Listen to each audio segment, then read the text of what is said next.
kabisbis. Isang mapagpalang gabi po sa ating lahat. Ayan, dito po kami ngayon. Balik duty na naman mga kabisbis. Mga binabantayan dito mga kabisbis kasi medyo delikado yung lugar dito. Ano ba delikado yung lugar. Ayan po mga kabisbis. At kung kayong umalis mga kabisbis, balikan ko kayo. Ngayon pa ng mga business, kwentuhan lang kami ni brother. Kumpanya, marami. Anong kumpanya na napasukan mo? Magandang ano dyan, servisyo sa ano yung duty yun, security. Oo. Yun. Kundi pa sa Ibundia, ang labas ko. Ha? Pagka inagot ako sa kabila, dadali na sa kabila. Yun. Minsan sa Pasay, minsan sa Bundia. Oo. Kaya doon ko nakalala yung aking asawa, yung asawa pampito, doon ko nakalala sa Pasay. Naasawa mo? Oo, yung pampito. Grabe. Kaya ba mga business? Sa Mr. Hotel. Balikan ko po kayo mga business. Yung ano? Yung kanyang... Oo, niya. Pag inang-asawa mo yun? Pampito. Ang pitong asawa?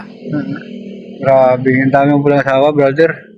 Duman. At ano, ilan yung anak mo? Nag-iisa lang. Isa lang? Pang-anim lang.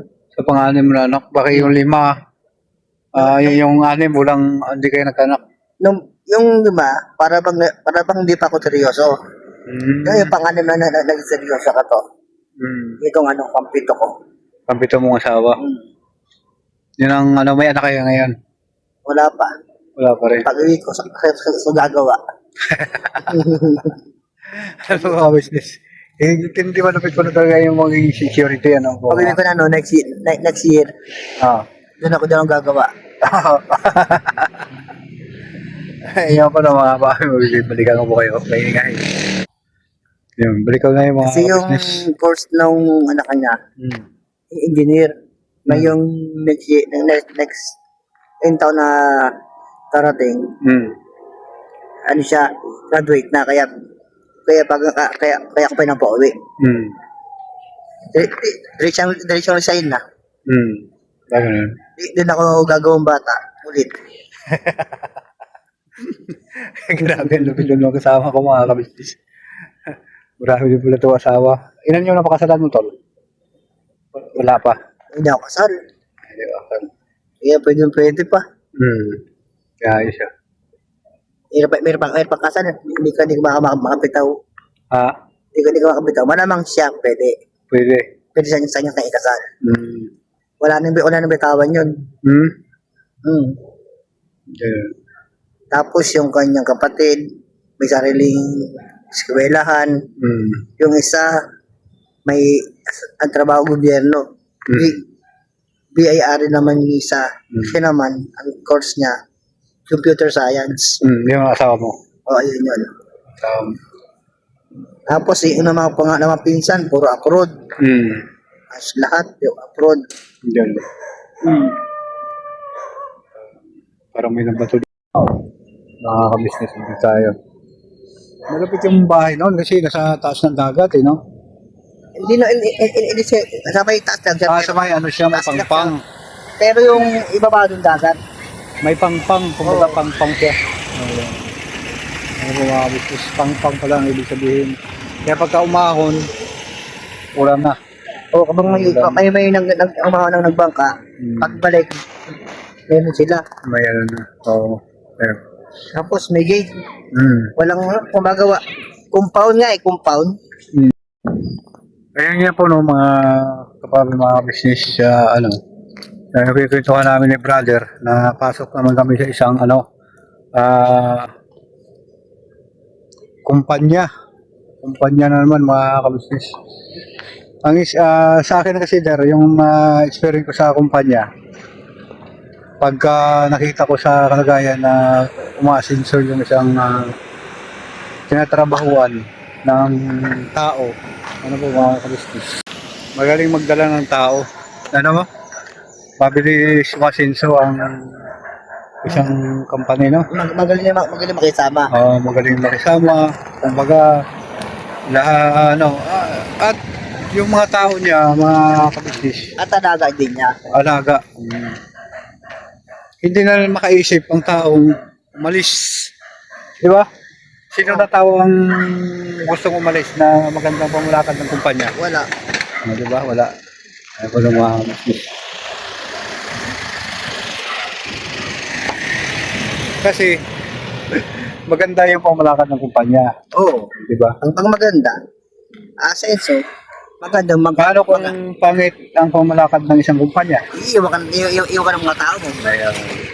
Iiwan, mga kabisnes, ang isang kumpanya. Kahit ano po ang pinapasukan mo, kapag ang pinapakita sa iyo ay pakungwari na nagmalasakit sa isang tao, talagang maramdaman yun ng mga nagtatrabaho.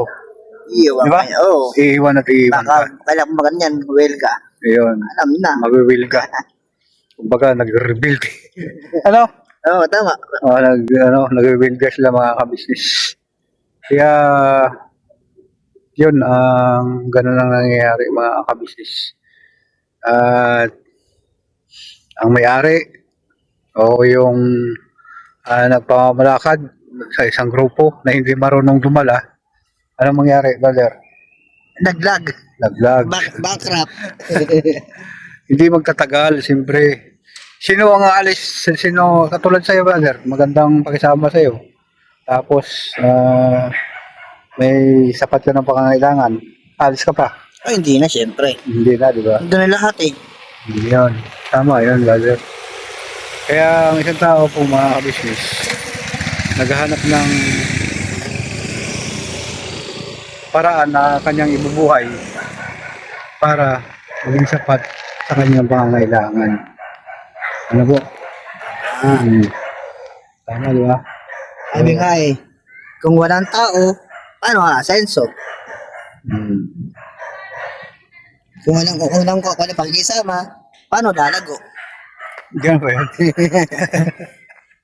Siyempre, makikita ko sa mga tao mo. Tapos magkakaisa kayo, siyempre.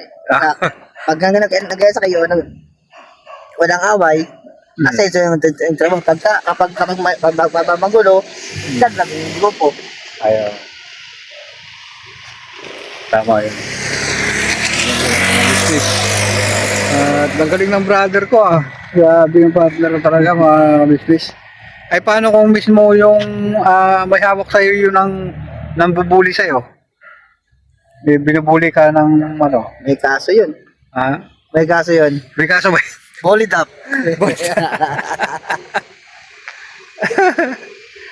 Binuli na. Pinold up ka pa. Ganun ba yan? Siyempre, yan ako no. Siyempre, alam mo nalaman ko yun sa'yo brother. At huwag ko kayong malis mga kapatid. Please, maingay. Tama din naman si brother kasi marami din akong napasukan na napagtrabahuan mga kabisnes na hindi nagtatagal yung kanyang tao kasi puro pa kunwari yung kanyang pagdadala. Brother, no? Kumbaga, bulo ko yung pakita sa tao. Ha? Bulo ko yung pakita sa tao. Bulok yung pakitang tao. Oo. May tinitigan, may siyang hindi. Parang gano'n. Okay. Hindi parehas. Hindi parehas ano. Kaya ikaw, ilang kumpanya na nakasukan mo? So, parang, Isa pa lang? building pa lang. Ibig sabihin, maganda yung Oo. maganda mong umalakan. Yan, akala mo malis gawa ng naglipat ng na-agency. Okay.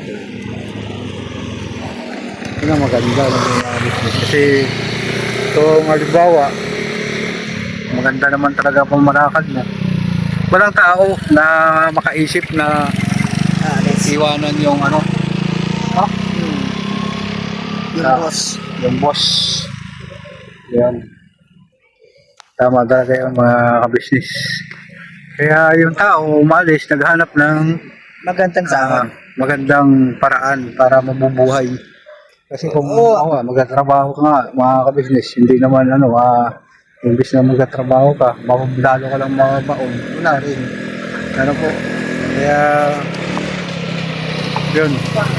Hello guys! Hello guys!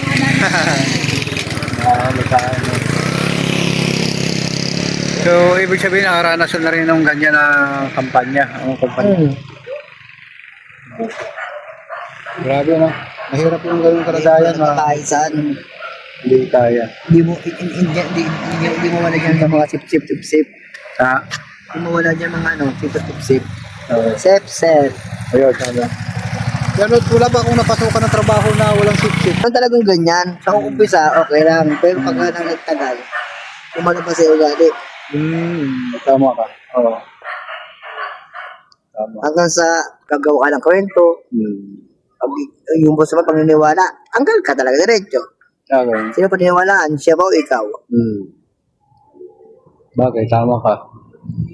Siyempre, partner, mapanood mo to, mag-ano ka kasi, subscribe ka para mapanood mo yung vlog natin. Upload natin to eh. Sige, diretso mo na yung pare. Upload natin ha, para mapanood mo ang Yung ano, yung aking sarili. yung sarili sa ano natin. Ikaw yung pinakagwapong security dito sa Pilipinas. Wow, sana all. Siyempre, dalawa tayo. Ikaw na. Baka naman bila ako sa mikat dyan, ha? Marami na nanood na ng mga ka-business. Anong unang vlog namin dito, kwentuhan kami doon sa mga karanasan namin sa mga himala. Ano po mga ka-business. Kasi bumalik na naman yung Bumala talaga. Bumala. Yan.